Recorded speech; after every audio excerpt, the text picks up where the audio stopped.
by any means. So I did my research, and to his chagrin, I actually found something written by the United Nations themselves, and to the United States in particular. Although it seems to be written ubiquitously, they actually reference states in their reports. The argument that's commissioned by the United States Development Program, the United Nations Development Program, was that the solution is not to stop immigration or to limit diversity, but to build more inclusive and diverse societies. The suppression of cultural identity, not diversity in and of itself, leads to conflict, the report argues. The report also states that states should acknowledge that people can maintain multiple complementary cultural identities that do not threaten national identity. The authors examine the growth of nationalistic and xenophobic opposition to immigrant groups and cultures in many developed nations. Now, I also came to realize that our country isn't the only country that has immigration. As a matter of fact, we aren't the country that has the most immigration either. The country that actually happens to have the most immigration is Australia. So I did a little bit of research on that, and according to the Department of Immigration and Multicultural Affairs out of Australia, the top 10 countries of origin from Australia are the United Kingdom, New Zealand, Italy, Vietnam, Greece, China, Germany, the Philippines, the Netherlands, and India. 200 foreign countries are spoken, with the leading 5 languages other than English being Italian, Greek, Cantonese, Arabic, and Vietnamese. Each of these 5 languages is spoken by more than 100,000 people. Now, on multiculturalism in Australia, it has also been stated these 4 points. It is often implied in our media, in Australia's media, that crime rates are high among new immigrants. Taking immigrants as a whole, there is no evidence of this. It is also suggested that multicultural societies collapse. New settlers are inclined to stick together for mutual support and become a community of communities. Now, this is exactly on par what Mr. Jared Taylor was stating. I'm pretty sure, if I reviewed his speech correctly, that he was saying exactly these things.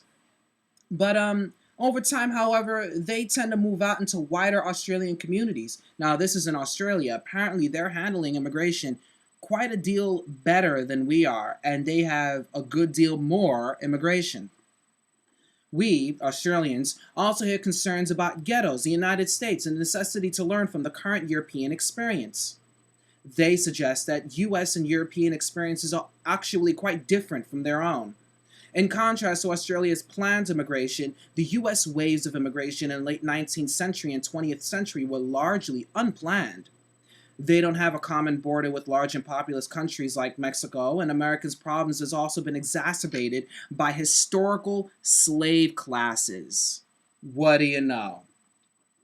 Now, it's the slave class and the United States exacerbation of these problems that Mr. Jared Taylor has completely failed to mention in his quite politically fueled speech. Europe's problems has also been magnified by mistaken guest worker policies, a phenomenon Australia has rarely and always rejected. Moreover, the United Kingdom and Europe felt morally and perhaps legally obligated to take in millions from former colonies. When Papua New Guinea became independent in 1975, Australia refused similar rights for Papua New Guinea residents who claimed long associations with Australia. And I'm sorry, not rarely, but it was always rejected. I'm sorry. In 1945, we were more beloved as a country worldwide, and we were more homogeneous, being 85 to 90% white. Yet another assertion by Mr. Jared Taylor. Currently, we are rather hated and fairly heterogeneous. Now, to me, that just seemed like 2 points that just don't meet. He constructed a parallel purely from his own imagination. How could the diversity in his country be attributed to how the world perceives us? But let's take this into account with a grain of salt, and my research is as follows. Since World War II, the United States has implemented sanctions against approximately 30 countries. Could this attribute to worldwide hatred against this country and our society? Could it exacerbate worldwide hatred against the United States? I would say so. Let me read on.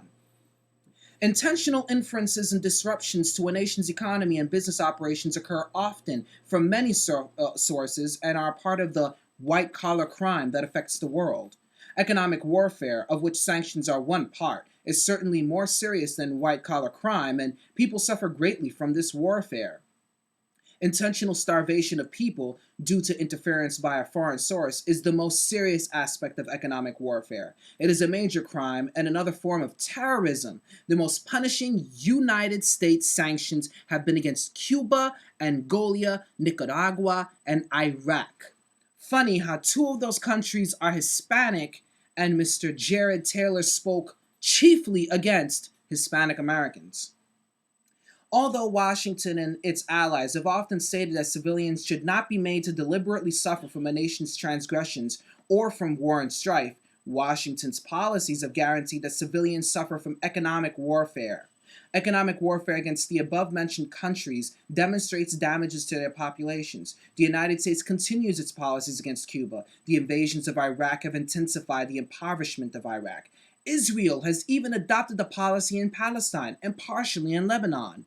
So now it's spreading, and the United States' plague against the world is becoming something that is almost a trend. Now, if I didn't feel that his first two arguments were